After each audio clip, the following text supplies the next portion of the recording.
ꯋꯥꯔꯤꯁꯤ ꯑꯁꯦꯡꯕ ꯋꯥꯔꯤ ꯅꯠꯇꯦ ꯇꯧꯕꯇꯕꯨ ꯂꯝꯗꯝꯁꯤꯒꯤ ꯂꯥꯏꯑꯣꯏꯈ꯭ꯔꯕ ꯑꯍꯜ ꯂꯃꯟꯁꯤꯡꯅ ꯃꯊꯪ ꯂꯤꯅꯔꯛꯄ ꯐꯨꯡꯒꯥ ꯋꯥꯔꯤ ꯑꯃꯅꯤ꯫ ꯍꯥꯏꯔꯤꯕ ꯋꯥꯔꯤꯁꯤ ꯃꯇꯥꯡ ꯃꯇꯝ ꯆꯥꯗꯅ ꯐꯠꯇ ꯂꯧꯁꯤꯡ ꯍꯩꯕꯅ ꯃꯈꯣꯏꯒꯤ ꯃꯊ꯭ꯋꯥꯏ ꯀꯟꯖꯕ ꯉꯝꯃꯤ ꯍꯥꯏꯕꯒꯤ ꯈꯨꯗꯝ ꯑꯃꯅꯤ꯫ ꯋꯥꯔꯤ ꯊꯥꯕꯤꯔꯛꯄ ꯁꯨꯔꯁ ꯑꯊꯣꯛꯄꯝ꯫ ꯊꯥꯏꯅ ꯃꯃꯥꯡꯉꯩꯗ ꯕꯥꯔꯨꯅꯤ ꯆꯤꯡꯒꯤ ꯆꯤꯗꯥꯏꯗ ꯑꯄꯤꯛꯄ ꯈꯨꯡꯒꯪ ꯑꯃꯈꯛ ꯂꯩꯔꯝꯃꯤ꯫ ꯍꯥꯏꯔꯤꯕ ꯈꯨꯡꯒꯪꯁꯤꯗ ꯇꯣꯟꯁꯤꯖ ꯀꯧꯕꯤ ꯃꯤꯇꯤꯛ ꯃꯤꯔꯧ ꯈꯪꯕꯤ ꯂꯧꯁꯤꯡ ꯌꯥꯝꯅ ꯁꯤꯡꯕꯤ ꯂꯩꯁꯥꯕꯤ ꯑꯃꯈꯛ ꯂꯩꯔꯝꯃꯤ꯫ ꯇꯣꯟꯁꯤꯖ ꯃꯇꯣꯝꯇ ꯄꯣꯛꯏ, ꯌꯦꯡꯕꯗ ꯂꯥꯏꯔꯩꯕꯥꯛꯀꯤ ꯂꯥꯏ ꯅꯨꯔꯥꯕꯤꯒ ꯄꯥꯡꯈꯛꯅꯤ꯫ ꯃꯃꯤꯠꯅ ꯌꯥꯔꯧ ꯁꯖꯤꯕꯨ ꯉꯝꯖꯕꯤꯅꯤ꯫ ꯑꯃꯨꯕ ꯁꯝꯂꯥꯡꯅ ꯅꯤꯡꯗꯨ ꯌꯧꯅ ꯋꯥꯏ ꯋꯥꯏ ꯇꯥꯏ꯫ ꯈꯣꯟꯊꯣꯛꯅ ꯎꯊꯨꯝ ꯀꯧꯕꯤ ꯆꯤꯛꯂꯥꯒꯨꯝ ꯏꯪ ꯏꯪ ꯂꯥꯎꯅ ꯅꯤꯡꯊꯤꯖꯩ꯫ ꯅꯨꯃꯤꯠ ꯆꯨꯞꯄ ꯑꯍꯜ ꯑꯣꯏꯔꯕ ꯃꯄꯥ ꯑꯃꯗꯤ ꯃꯃꯥꯒꯤ ꯃꯇꯦꯡ ꯄꯥꯡꯉꯤ꯫ ꯇꯣꯟꯁꯤꯖꯅ ꯁꯥꯕ ꯈ꯭ꯋꯥꯡ ꯐꯅꯦꯛ ꯂꯩꯃ ꯅꯤꯡꯊꯧꯔꯦꯜꯁꯤꯡꯒꯤ ꯈꯨꯠꯐꯥ ꯑꯣꯏꯔꯝꯃꯤ꯫ ꯇꯣꯟꯁꯤꯖꯕꯨ ꯌꯦꯡꯕ ꯃꯇꯝꯗ ꯅꯍꯥꯗꯒꯤ ꯍꯧꯔꯒ ꯑꯍꯜ ꯐꯥꯎꯕ ꯃꯌꯥ ꯀꯥꯔꯒ ꯍꯌꯤꯡ ꯆꯪꯕ ꯈꯪꯅꯗꯦ꯫ ꯇꯣꯟꯁꯤꯖꯕꯨ ꯂꯨꯝꯕ ꯂꯥꯛꯄ ꯄꯥꯈꯪꯁꯤꯡꯅ ꯂꯩꯀꯥꯏꯗꯨ ꯃꯤꯅ ꯀ꯭ꯔꯤꯛ ꯀ꯭ꯔꯤꯛ ꯏꯟꯅꯩ꯫ ꯄꯥꯈꯪꯁꯤꯡꯅ ꯂꯝꯕꯤꯗ ꯏꯟꯅꯕꯗꯒꯤ ꯍꯦꯟꯗꯣꯛꯇꯨꯅ ꯌꯨꯝ ꯌꯧꯁꯤꯜꯂꯛꯂꯒ ꯀꯅꯥꯅ ꯁꯤꯡ ꯈꯥꯏꯕꯤ, ꯀꯅꯥꯅ ꯁꯝꯕꯜ ꯊꯤꯡꯕꯤ, ꯀꯅꯥꯅ ꯇꯣꯟꯁꯤꯖꯒꯤ ꯄꯥꯈꯣꯟ ꯆꯠꯅꯅꯕ ꯉꯥꯏꯖꯔꯝꯃꯤ꯫ ꯄꯥꯈꯪꯁꯤꯡꯗꯨꯒꯤ ꯃꯔꯛꯇ ꯈ꯭ꯋꯥꯏꯗꯒꯤ ꯉꯥꯎꯖꯕꯗꯤ ꯑꯪꯈꯝꯅꯤ꯫ ꯑꯪꯈꯝꯗꯤ ꯇꯣꯟꯁꯤꯖꯒꯤꯗꯃꯛ ꯃꯊ꯭ꯋꯥꯏ ꯐꯥꯎꯕ ꯊꯥꯗꯣꯛꯂꯒꯦ ꯍꯥꯏꯕ ꯃꯤꯇꯥꯅꯤ꯫ ꯇꯧꯕꯇꯕꯨ ꯇꯣꯟꯁꯤꯖꯅꯗꯤ ꯃꯍꯥꯛꯀꯤ ꯊꯃꯣꯏꯅꯨꯡꯗ ꯀꯅꯥꯕꯨꯁꯨ ꯅꯨꯡꯁꯤꯈꯤꯕ ꯂꯩꯇꯦ꯫ ꯌꯨꯝꯒꯤ ꯊꯕꯛ ꯏꯟꯈꯥꯡꯁꯨ ꯅꯣꯝꯂꯒ ꯌꯨꯝ ꯄꯨꯅꯕ ꯍꯣꯠꯅꯖꯩ꯫ ꯃꯇꯝ ꯑꯌꯥꯝꯕꯗ ꯈ꯭ꯋꯥꯡꯐꯤ ꯁꯥꯏ꯫ ꯄꯥꯈꯪꯁꯤꯡꯅ ꯅꯨꯃꯤꯠ ꯆꯨꯞꯄ ꯁꯨꯔꯨ ꯁꯨꯔꯨ ꯅꯩꯔꯒ ꯂꯩꯕꯁꯤꯗ ꯇꯣꯟꯁꯤꯖꯗꯁꯨ ꯈꯨꯔꯧ ꯌꯥꯝꯅ ꯊꯥꯡꯂꯝꯃꯤ꯫ ꯇꯧꯕꯇꯕꯨ ꯃꯤꯇꯤꯛ ꯃꯤꯔꯧ ꯈꯪꯕꯤ ꯇꯣꯟꯁꯤꯖꯅ ꯑꯉꯧꯕ ꯌꯥꯇꯣꯟ ꯎꯠꯂꯒ ꯅꯣꯛꯐꯦꯠ ꯇꯧꯔꯒ ꯍꯦꯛꯇ ꯑꯁꯨꯝꯅ ꯃꯍꯥꯏꯔꯛꯏ꯫ ꯇꯥꯗꯈꯣꯏ, ꯏꯕꯨꯡꯈꯣꯏ, ꯌꯨꯝꯗ ꯍꯜꯋꯥꯏꯕꯤꯔꯣ꯫ ꯅꯆꯜꯁꯨ ꯌꯨꯝꯒꯤ ꯀꯨꯞꯅꯣꯝꯁꯤ ꯂꯣꯏꯁꯤꯟꯖꯒꯦ꯫ ꯅꯆꯜꯅ ꯇꯥꯗꯈꯣꯏꯒꯤ ꯂꯃꯟ ꯌꯥꯝꯅ ꯇꯣꯜꯂꯦ꯫ ꯃꯇꯥꯡ ꯃꯇꯝ ꯆꯥꯔꯕ ꯀꯥꯟꯗ ꯅꯈꯣꯏꯅ ꯍꯥꯏꯕꯗꯣ ꯏꯟꯖꯒꯦ꯫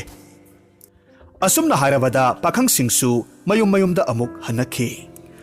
ꯇꯣꯟꯁꯤꯖꯒꯤ ꯅꯨꯡꯁꯤ ꯄꯥꯎꯈꯨꯝ ꯉꯥꯏꯕꯗ ꯆꯍꯤ ꯀꯌꯥꯃꯔꯨꯝ ꯍꯧꯈꯤꯕꯗꯒꯤ ꯄꯥꯈꯪ ꯁꯔꯤ ꯑꯣꯏꯍꯧꯔꯕ ꯑꯪꯈꯝꯗꯤ ꯃꯌꯨꯝ ꯃꯀꯩ ꯄꯥꯟꯕꯒꯤ ꯃꯇꯝ ꯍꯦꯟꯗꯣꯛꯈꯤꯗꯨꯅ ꯌꯨꯝ ꯄꯥꯟꯖꯔꯔꯣꯏ ꯍꯥꯏꯗꯨꯅ ꯂꯩꯉꯥꯡ ꯃꯆꯨꯒꯤ ꯐꯤꯖꯦꯠ ꯁꯦꯠ, ꯃꯈꯨꯠꯇ ꯀꯁꯥꯔꯤ ꯆꯟꯗꯟ ꯄꯥꯏꯔꯒ ꯂꯥꯏꯅꯤꯡꯕ ꯂꯝꯕꯣꯏꯕ ꯑꯣꯟꯈꯤꯗꯨꯅ ꯌꯨꯝꯊꯣꯡ ꯆꯪꯂꯒ ꯕꯤꯈ꯭ꯌꯥꯔꯤ ꯅꯤꯕ ꯆꯠꯈꯤ꯫ ꯑꯁꯨꯝꯅ ꯇꯣꯟꯁꯤꯖꯅ ꯄꯥꯈꯪ ꯀꯌꯥꯕꯨ ꯅꯨꯡꯁꯤ ꯁꯔꯧ ꯂꯥꯡ ꯊꯥꯛꯂꯒ ꯅꯨꯡꯁꯤ ꯄꯥꯎꯈꯨꯝꯗꯤ ꯀꯅꯥꯗꯁꯨ ꯄꯤꯕꯤꯔꯝꯗꯦ꯫ ꯊꯣꯏꯅ ꯍꯦꯟꯅ ꯄꯥꯈꯣꯟ ꯁꯤꯔꯒ ꯀꯣꯝꯅ ꯍꯤꯡꯂꯝꯃꯤ꯫ ꯅꯣꯡꯃꯗꯤ ꯃꯍꯥꯛꯀꯤ ꯐꯤꯁꯥꯈꯣꯜꯒꯤ ꯅꯥꯎꯜꯈꯣꯛꯇꯨ ꯇꯦꯛꯈꯤꯕꯗꯒꯤ ꯐꯤ ꯁꯥꯕ ꯌꯥꯔꯝꯗꯦ꯫ ꯅꯨꯃꯤꯠꯁꯤꯗ ꯂꯩꯀꯥꯏ ꯃꯥꯟꯅꯗꯕ ꯄꯥꯈꯪ 8 ꯈꯛꯇ ꯇꯣꯉꯥꯟꯕ ꯃꯇꯝꯗ ꯇꯣꯟꯁꯤꯖꯅ ꯃꯔꯩ ꯀꯣꯜꯂꯒ ꯑꯁꯨꯝꯅ ꯍꯥꯏꯔꯝꯃꯤ꯫ ꯍꯣ ꯄꯨꯛꯐꯕ, ꯏꯕꯨꯡ ꯅꯨꯡꯁꯤꯕ, ꯅꯆꯜꯒꯤ ꯅꯥꯎꯜꯈꯣꯛ ꯑꯣꯏꯕ ꯌꯥꯕ ꯑꯆꯨꯝꯕ ꯐꯖꯕ ꯎ ꯑꯃꯈꯛ ꯆꯤꯡꯒꯣꯏ ꯕꯥꯔꯨꯅꯤꯗꯒꯤ ꯌꯥꯟꯕꯤꯔꯒ ꯅꯆꯜꯒꯤ ꯑꯋꯥꯕꯁꯦ ꯑꯃꯨꯛꯇ ꯀꯣꯛꯍꯟꯕꯤꯌꯨꯕ꯫ ꯍꯌꯦꯡ ꯑꯌꯨꯛ ꯆꯥꯛꯌꯣꯝ ꯃꯊꯦꯜ ꯂꯥꯡꯖꯔꯝꯒꯦꯗꯣ꯫ ꯑꯁꯨꯝꯅ ꯃꯊꯪꯒꯤ ꯅꯨꯃꯤꯠꯇ ꯄꯥꯈꯪ 8ꯃꯛ ꯃꯁꯥ ꯃꯁꯥꯒꯤ ꯊꯥꯡꯖꯧ ꯄꯨꯔꯒ ꯇꯣꯟꯁꯤꯖꯒꯤ ꯌꯨꯝꯗ ꯃꯊꯪ ꯂꯥꯛꯂꯒ ꯆꯥꯛꯌꯣꯝ ꯑꯃꯃꯝ ꯄꯨꯔꯒ ꯅꯥꯎꯜꯈꯣꯛ ꯌꯥꯟꯕ ꯆꯠꯅꯈ꯭ꯔꯦ꯫ ꯇꯁꯦꯡꯕꯗꯤ ꯃꯈꯣꯏ 8ꯃꯛ ꯀꯅꯥꯅꯣ ꯍꯥꯏꯕ ꯃꯁꯛ ꯈꯪꯅꯕ ꯅꯠꯇꯦ꯫ ꯃꯈꯣꯏꯅ ꯐꯖꯕ ꯎ ꯈꯔ ꯌꯥꯜꯂꯕꯒꯤ ꯃꯇꯨꯡꯗ ꯅꯨꯡꯁꯥ ꯁꯥꯔꯛꯄꯗꯒꯤ ꯃꯈꯣꯏ ꯆꯥꯛꯌꯣꯝꯁꯤꯡꯗꯨ ꯆꯥꯅꯕ ꯍꯣꯠꯅꯔꯝꯃꯤ꯫ ꯑꯗꯨꯕꯨ ꯃꯈꯣꯏ ꯏꯁꯤꯡ ꯌꯥꯎꯔꯛꯇꯕꯗꯒꯤ ꯏꯁꯤꯡ ꯊꯤꯅꯕ ꯍꯣꯠꯅꯕꯗ ꯆꯤꯡꯒꯤ ꯂꯣꯛ ꯑꯃꯗ ꯄꯨꯟꯅ ꯊꯦꯡꯅꯔꯦ꯫ ꯄꯥꯈꯪ ꯑꯃꯅ ꯃꯈꯨꯠ ꯍꯥꯝꯂꯒ ꯆꯥꯛꯌꯣꯝꯗꯨ ꯐꯥꯛꯄ ꯃꯇꯝꯗ ꯉꯀ꯭ꯔꯥꯒꯤ ꯃꯌꯥꯡꯂꯦꯟ ꯃꯀꯛ ꯑꯃ ꯌꯥꯎꯔꯝꯕꯗꯨ ꯑꯇꯩ ꯄꯥꯈꯪꯁꯤꯡꯗꯨꯗ ꯎꯠꯂꯝꯃꯤ꯫ ꯑꯇꯣꯞꯄ ꯑꯃꯒꯤꯅ ꯃꯀꯣꯛ, ꯑꯃꯒꯤꯅ ꯃꯃꯩ, ꯑꯃꯒꯤꯅ ꯃꯌꯥꯡꯂꯦꯟ ꯍꯥꯏꯊꯔꯛꯄ ꯃꯀꯛ ꯌꯥꯎꯔꯝꯈꯤ꯫ ꯑꯗꯨꯗꯒꯤꯗꯤ ꯏꯀꯣꯟ ꯀꯣꯟꯕ ꯆꯥꯛꯌꯣꯝ ꯐꯥꯛꯂꯨꯕ ꯅꯨꯄꯥꯗꯨꯅ ꯍꯥꯏꯔꯛꯈꯤ꯫ ꯏꯇꯥꯎ ꯃꯌꯥꯝ, ꯑꯃꯨꯛꯇ ꯉꯥꯏꯕꯤꯈꯣ꯫ ꯑꯗꯣꯝꯒꯤ ꯉꯥ ꯃꯀꯛꯁꯤꯡꯗꯨ ꯑꯩꯉꯣꯟꯗ ꯑꯃꯨꯛꯇ ꯄꯤꯕꯤꯌꯨ꯫ ꯑꯩ ꯀꯩꯅꯣꯝꯃ ꯈꯪꯅꯤꯡꯕ ꯑꯃꯈꯛ ꯂꯩꯔꯦ꯫ ꯑꯁꯨꯝꯅ ꯑꯀꯣꯟꯕ ꯅꯨꯄꯥꯗꯨꯅ ꯉꯀ꯭ꯔꯥ ꯂꯣꯏꯅꯃꯛ ꯁꯝꯖꯤꯟꯅꯕ ꯃꯇꯝꯗ ꯁꯨꯞꯅꯇꯒꯤ ꯉꯀ꯭ꯔꯥ ꯑꯃꯈꯛꯅ ꯃꯀꯛ ꯀꯛꯂꯒ ꯁꯦꯝꯕ ꯃꯊꯦꯜꯅꯤ ꯍꯥꯏꯕꯁꯤ ꯈꯪꯂꯝꯃꯤ꯫ ꯃꯗꯨ ꯈꯪꯂꯕꯗ ꯃꯈꯣꯏ ꯂꯣꯏꯅꯃꯛ ꯃꯩ ꯍꯧꯅ ꯁꯥꯎꯈꯤ꯫ ꯑꯗꯨꯒ ꯑꯁꯨꯝꯅ ꯑꯃꯨꯛ ꯑꯃꯅ ꯍꯥꯏ, ꯌꯦꯡꯉꯨꯅꯦꯍꯦ, ꯀꯔꯤꯁꯨ ꯂꯩꯇ꯭ꯔꯕ ꯅꯨꯄꯤ ꯃꯆꯥ ꯄꯦꯠꯂꯕ ꯃꯥꯅ ꯑꯩꯈꯣꯏ ꯈꯨꯗꯤꯡꯃꯛꯄꯨ ꯃꯍꯥꯛꯀꯤ ꯃꯤꯅꯥꯏꯒꯨꯝ ꯁꯤꯖꯤꯟꯅꯕ, ꯑꯩꯈꯣꯏ ꯈꯨꯗꯤꯡꯃꯛꯄꯨ ꯀꯣꯏꯅꯕ ꯁꯥꯁꯤꯟꯅꯕ, ꯃꯌꯥꯝ ꯃꯁꯤ ꯀꯩꯗꯧꯁꯤꯒꯦ? ꯏꯇꯥꯎ, ꯃꯁꯤꯒꯤ ꯅꯨꯄꯤ ꯃꯆꯥꯁꯤ ꯍꯥꯠꯇ꯭ꯔꯤꯕ ꯃꯈꯩ ꯌꯥꯔꯔꯣꯏ꯫ mahaki minokna aikoi pumba loinamak pangthare asumna pakhang taretna tonsijabu mathwai lorasi haina walepnaraga yamna sauna tonsijagi yumda chumdring laklammi pakhang sing laman khumba lakle haibasi tonsija khajiktangda khanglamme pakhang sing na hai sakhelabi tonsija nahakna nupa khudingmak michi ki ten tharaga minai ohenbasi ngasidi aikoi chapchana khanglabane aduna ngasidi nahakpo aikoina na thwai lobo tare pakhang singgi maithongdu tonsijana nokphet yenglaga nungsina khummi hoi chumi ibung mayamna haibado chumi aina matam chuppa iteng panghalle adubu aigidi pambom tingbinaba asengba ibung ipa amata lejaba natedo phare nakhoi mayamna aibu hatpa pami hairibado aishu isagi iralni yajai tawbatabu nungsa maraksida ibung mayamna wakhibagi aroiba oina hawba hawtaba chara amatang chabikho asumna haiduna pakhang singduda hidak nganthak siamlaga lansilli tonsijagi haijabaduda pakhang singdu asawba loinamak phatharaga numittu aroiba oina chak chaminanaba warep launarammi tonsijana mathel kaya thongle chak loiramdaida chak insang khudingmak mayai kallaba hu khara khara hapchilaga thongba loiraduna chak takle pakhang taretna chaktu harau harau chaba horakpa matamda makhoi leimaida bom bom turaga mathwai loinamak mangledo ngaihaktada wang chauraba pakhang taretmak tonsijagi sarau langda thubadagi mathwai thakhi makhoi taretu karam nami khanghanda phumgadagi haina khallinge matamda lamboiba changkhraba angkham juli pairaga tonsijagi thonga lana bikhyani bachatkhibadu tonsijana uhawi adutagi mahak chanthorlaga lamboibaduda kaurakhe ho tabiribro babaji adombu kadai waida lengbiribano lamboibana khummi ibema babadi istadeba katnanaba bikhya chacharibani babaji adugidamak oirabadi adomgi istadebagi seba katnanaba achangba seng thoiding manamasing ai loinamak ngasidi kacharage adubu laibak thibi aigi iting amatang pangbiramo ibema kari matengno hayutasi nanai aigi ipuroibado ngasi ayukta ikhan khanghoda laikhidre miro leijadabana hojik phauba poloidri yaragadi sadhu babana amukta poloi biramo oh phare phare ibema nahaki mateng simadi panglamge kadai singjanga yopaka pirao asumna lamboiba angkhamna mahaki juli kasari koki kopin tulsibongda thanamlaga asiba puraga singkhongda nupa amakhak poloiba loikhre singnang ka grong grong chakpane awat apayawda mitkupta poloiba loirabagi matungda tonsijagi mayumda amuk lakle lambida lamboibana khalle matamamada aina mahakpu nungsiki adubu aidi lamboire ngasi phawada karigumba kharata oirabasu mahaki mateng pangba phangbasi aigi punyagi lambelni asumna lakpana lamboibadu tonsijagi mayum yaure tonsijana amuk hairakhi babaji laibak thibi aihakse kari laibak no adomna poloi gani pukhiba aigi ipuroibado amuk hanna imungda halaklaga taraga leire karam toksige kari matawna ibema aina yoruktingaida mahak hana laklaboire phare chingthorau ibema masa sagandu pairaga chingthorau amukka poloiruke ai makna imungda changbadi lamboi khrabani na yadre asumna tonsijana atopa asiba amamuk chingthoklaga pirammi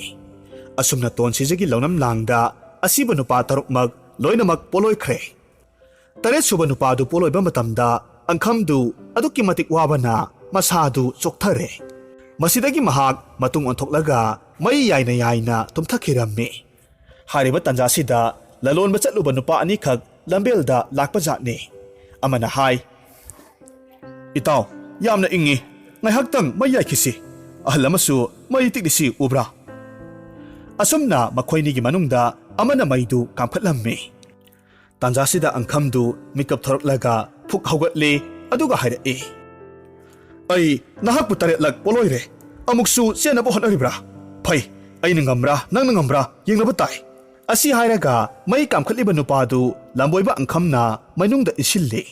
nupadu khangprek khangna laurakhe hoi ma ꯀꯗꯥꯏꯗꯒꯤ ꯑꯉꯥꯎꯕꯅꯣ ꯃꯤ ꯍꯥꯠꯀꯗꯧꯔꯦ ꯃꯇꯝꯗꯨꯗ ꯑꯇꯣꯞꯄ ꯅꯨꯄꯥꯗꯨ ꯃꯃꯥꯟꯅꯕꯗꯨ ꯀꯟꯅꯕꯒꯤꯗꯃꯛ ꯆꯦꯟꯁꯤꯜꯂꯛꯈꯤ ꯑꯗꯨꯒ ꯃꯈꯣꯏ ꯑꯍꯨꯝ ꯐꯅ ꯀꯟꯅ ꯃꯨꯛꯅꯔꯕꯒꯤ ꯃꯇꯨꯡꯗ ꯑꯪꯈꯝꯗꯨ ꯁꯥꯎꯅ ꯍꯥꯏꯔꯛꯈꯤ ꯍꯥꯏ ꯅꯪꯅ ꯊꯣꯛꯄ ꯇꯧꯔꯣ ꯆꯦꯟꯒꯦꯁꯨ ꯆꯦꯟꯖꯈ꯭ꯔꯣ ꯑꯩ ꯑꯃꯨꯛ ꯍꯟꯅ ꯅꯍꯥꯛꯄꯨ ꯄꯣꯂꯣꯏꯕ ꯉꯝꯖꯔꯔꯣꯏ ꯑꯁꯤ ꯍꯥꯏꯗꯨꯅ ꯃꯍꯥꯛ ꯁꯥꯎꯕꯣꯏ ꯀꯔꯤꯕꯣꯏ ꯆꯠꯈꯤ ꯑꯗꯨꯒ ꯃꯍꯥꯛ ꯇꯣꯟꯁꯤꯖꯒꯤ ꯀꯣꯟꯊꯣꯡꯗ ꯑꯁꯨꯝꯅ ꯂꯥꯎꯔꯝꯃꯤ ꯏꯕꯦꯝꯃ ꯇꯣꯟꯁꯤꯖ ꯑꯩꯍꯥꯛꯀꯤ ꯀꯁꯥꯔꯤ ꯖꯨꯂꯤꯀꯥꯗꯣ ꯂꯧꯔꯔꯣꯏ ꯅꯍꯥꯛꯅ ꯀꯠꯀꯅꯤ ꯍꯥꯏꯈꯤꯕ ꯕꯤꯈ꯭ꯌꯥꯔꯤꯁꯨ ꯂꯧꯔꯔꯣꯏ ꯃꯤ ꯈ꯭ꯋꯥꯏꯒ ꯃꯥꯟꯅꯗꯕ ꯅꯍꯥꯛꯀꯤ ꯅꯄꯨꯔꯣꯏꯕ ꯑꯁꯤꯕꯗꯣ ꯑꯃꯨꯛ ꯂꯥꯛꯍꯧꯔꯕꯅꯤ ꯑꯩ ꯆꯠꯂꯦꯀꯣ ꯃꯇꯧ ꯑꯁꯨꯝ ꯇꯧꯅ ꯇꯣꯟꯁꯤꯖꯒꯤ ꯁꯥꯔꯧꯂꯥꯡꯗ ꯊꯣꯛꯈꯤꯕ ꯄꯥꯈꯪ 8ꯃꯛ ꯃꯅꯥ ꯃꯅꯤꯜ ꯅꯥꯏꯗ ꯃꯊ꯭ꯋꯥꯏ ꯃꯥꯡꯈꯤꯔꯝꯃꯤ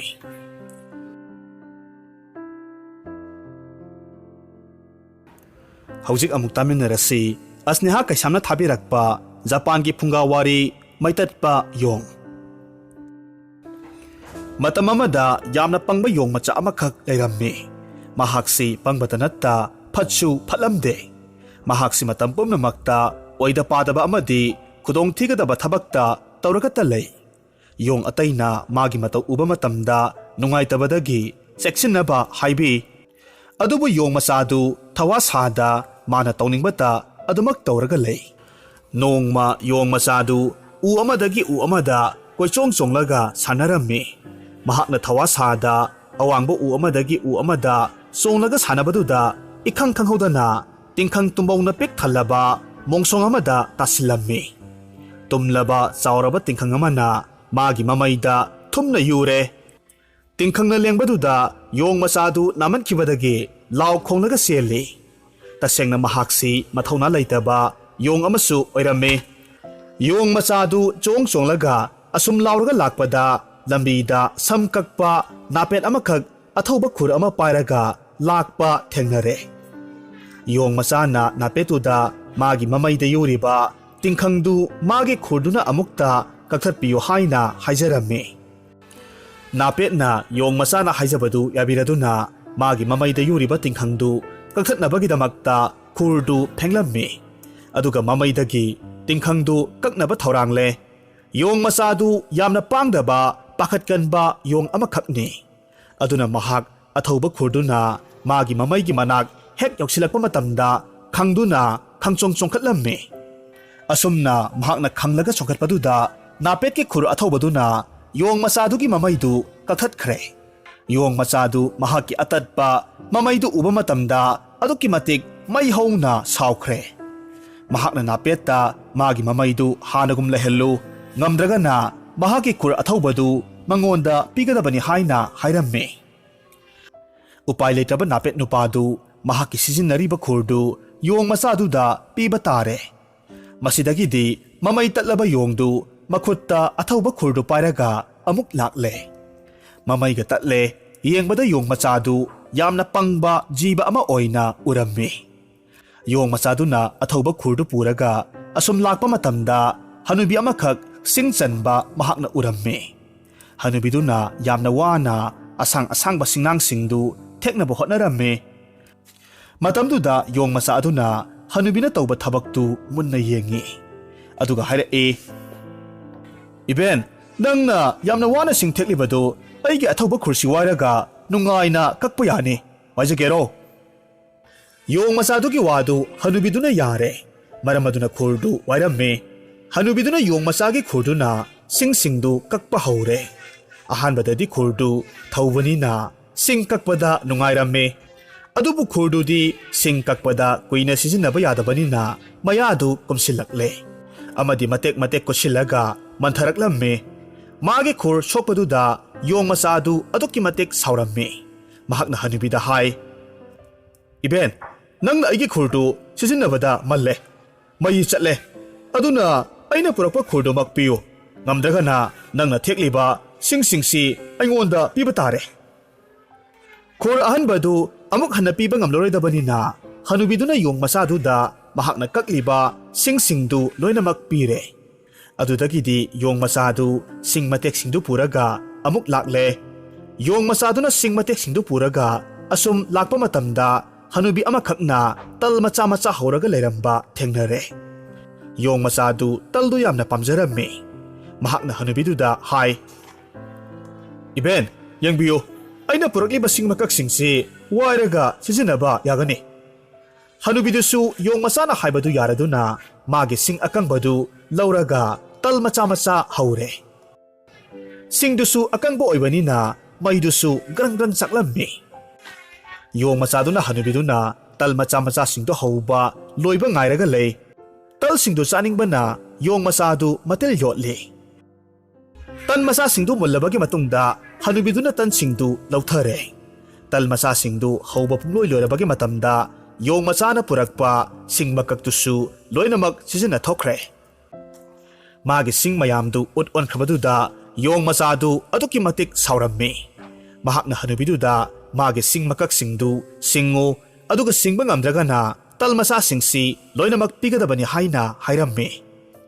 Maduda hanubidu upai leitabadagi mahaki tal macha singdu yongduda loinamak pire. Masidagidi yong machaduna tal macha singdu puraga umang phauraga asum chatlammi. Yongdu tal macha singdu chanaba honabada mamai tatpagi wakhal kawkhre. Yong mai tatpadu asum lakpa matamda ahal lamana pithaina saba koirok koiba kangsi amakhak puraga chatpa ure.